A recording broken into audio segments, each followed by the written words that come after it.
What's up, guys? It's November, and welcome to another episode of the Price List Update Summary video series brought to you by Actionable Insights.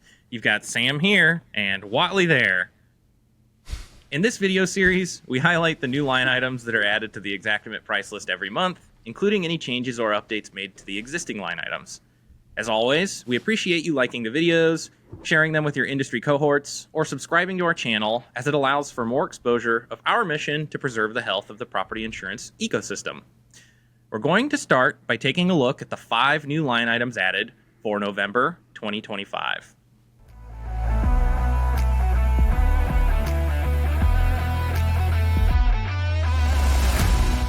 New line items. All right, Whatley. We're looking at 5 whole new line items here for the month of 2020 or November 2025. How does that make you feel? Yeah, I think typically we see an average of 10 each month, so this is a light side. However, 3 of them are particularly interesting and near and dear to my heart. So, anyhow, why don't you lead out on the 2 I don't care about? Yeah, so we have some new line items added here for solar panels. Both of them are bid items specifically for the DNR per lease agreement and the R&R per lease agreement. I think, the way I look at this, I know some solar companies do, rather than like purchasing the panels, you kind of do a lease to own or a lease option. Mm-hmm. So more than likely that's what they're trying to capture here. It's just falling within that realm. Definitely not groundbreaking, but it's just good to have the option for when the situation arises. Yeah, I agree. But good old $0 bid items are only so helpful. So, sure, we now have line items for those 2 things. Let's get to something cooler. All right? Yeah. How about these mask and cover register error returns? So this is a common thing near and dear to my heart, guys. I was actually fined as a restorer $10,000 by the city of Poway about 13 years ago. We were doing a mitigation project, and then the building department saw our trucks. They came and audited the job site, and they saw that we hadn't masked these registers. And so we flipping got fined as restorers for not masking our registers and dusting out the air, the HVAC system. So ultimately, it was really cool when the pricing department saw that need, and then they added that mask and cover registers, which has existed within WTR. Pull it up real quick, see if it's in DMO too, Fletcher. Where do we have it like right now for? Doesn't look like we have a MASKV for air return. Nothing in DMO quite yet. What about WTR?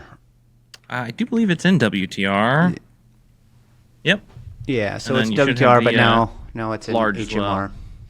And so what are you guys seeing over the last several months is that a lot of WTR line items are coming over and being added to the HMR and TCR categories. And so it's just an extension of that. It's nothing good for claim settlement on either side of the claim when you have what we call cross-category inclusions. We go from a WTR to an HMR and then to a DMO. Like all the audit tools that exist in the space, all these AI audit tools you guys keep hearing about as restorers, like they flag those cross-category inclusions and they're bad.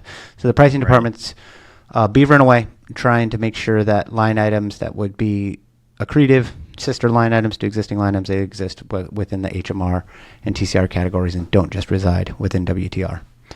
The overarching idea with the price list historically, guys, was like, well, just use the other category. As long as we created the line item, then you're good to go. But now the pricing departments had to respond to the fact that there's all this managed repair and there's all these rules involved. Now there's these audit tools, and so that's forcing their hand to add a very similar line item and often the same cost structure and the same component buildup, but just within a different category. Yep. Yeah. I mean, at the end of the day, I think it just helps to remove the contention at the end of the day.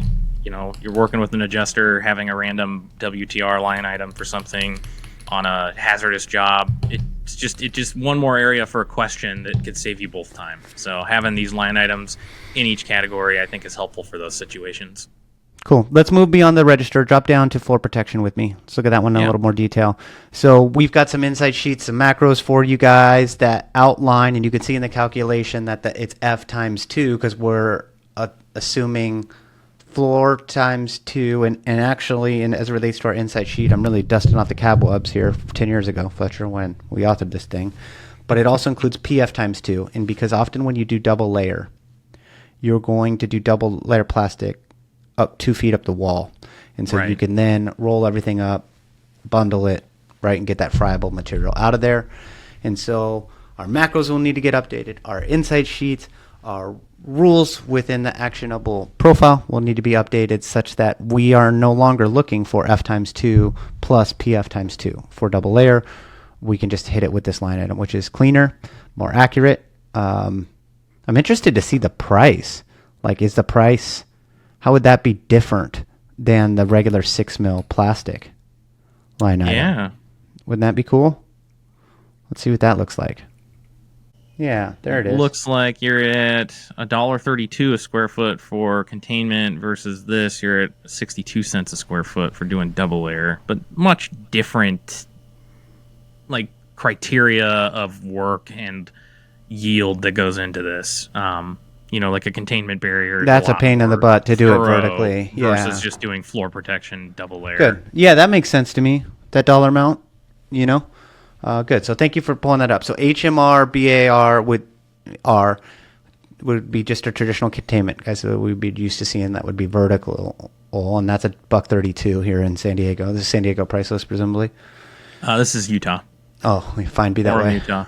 And then you have the floor protection, which is like roughly half the price, which makes sense because you're paying for the bisqueen. It's just like way less work. So things that, as it relates to the rules, Fletcher, I'm thinking that this floor protection line item, a good actionable rule for that might be to look for F plus PF times 2, because you're not going to deploy that like just for the floor. You're going to bring it up a little bit.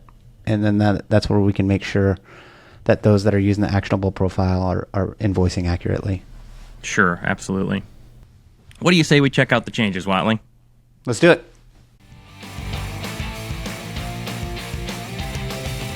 Checking out the changes.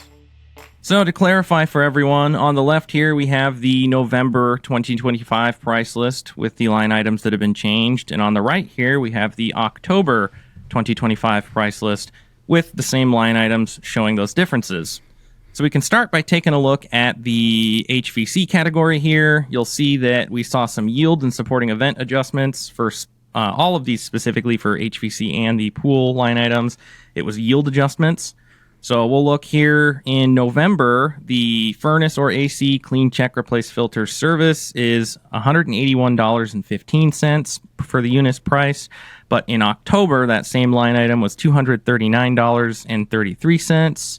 For the heavy clean replace filter service, it's $266.29 in November, but in October it was $348.99.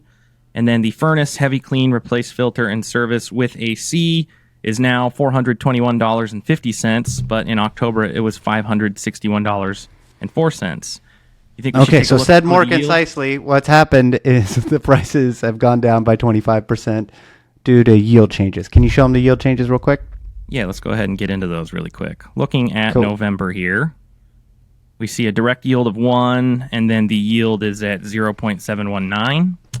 And the delta between our direct yield and our yield is defined by our supporting events. And so you've got about a 30% reduction in our yield because of supporting events inefficiencies. Let's see what it was before.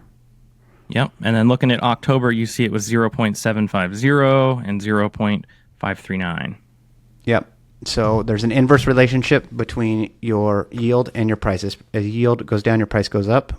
And as yield goes up, meaning how much more productive are you per hour per square footage, as yield goes up, your price goes down. So what they did is they surveyed HVAC calculators. The pricing department reaches out to thousands of vendors every month. Absolutely. And what happened is, for whatever reason, in this region, the HVAC folks came back with square footages or really price structures relative to this function. And then the pricing department worked this back into the unit-based pricing and made some adjustments to the yield. So this is a good carrier-centric change, did not bend in the direction of the restorer, But that's how it goes, folks. So the prices don't always go up. So this is the pricing department just trying to calibrate things. And things do change over time. There's reasons by which this might be more efficient than it was, say, 8 years ago due to developments in technology, tools, etc. All right, what else do we have with these swimming pool liners? Yeah, so you'll see unit price in November is now $4 a square foot. In October, it was $4.13. Not a huge change. And then same thing for the in-ground version. It's $7.59 in November. It was $7.67. So pretty minor there. Yeah. And then we've got some additional information changes. So they just added some additional language in for the WTRMASKV, WTRMASKV greater than, specifically for covering the registers. Now that they've added the HMR versions of those, there's just some minor corrections that they made to those. Nothing super substantial. But so just additional item information, right? Yep. Yep. So you can see here, just talking about the preservation tape specifically, I believe was the language that they added here. So it does include the preservation tape now. So that's blue tape, presumably. Yep. Yeah. Okay. Cool. All right. So that's our changes. What else we got? That's our changes. Let's look forward to the future, Whatley. You got it, man. Let's go. Forward to the future. All right. Future changes that we can look forward to in December of 2025. Review material association of different grades of shingle. That's something that I think's been ongoing. I've seen it on, I think, November as well as October's list. Review yield assumptions of forced air furnace and boiler line items. Add items for detach and reset. What was that? That just came through, right, with those 3 line items. So they're going to continue to work through other HVAC. Yeah, absolutely. Add items for detach and reset track/guide door hardware. Add items for water separator for floor drying systems. Add items for tearing out paneling and subfloor with no bagging in the WTR category. And add items for third-party identification and hazardous material testing. That's an interesting one. Yep. All right, cool. I dig that. Alrighty. That's it. We have 5 new line items, 6 changes, and a positive outlook for next month. Don't forget to check us out at getinsights.org. On our website, our videos are hyperlinked, so you can jump right back into any part of the video talking about a new line item or one of the changes we saw this month. If you aren't already using the actionable profile, reach out and get connected with Cole at getinsights.org/demo. Or try it yourself for less money than your favorite latte. I dig it. Keep building, y'all. Stay humble.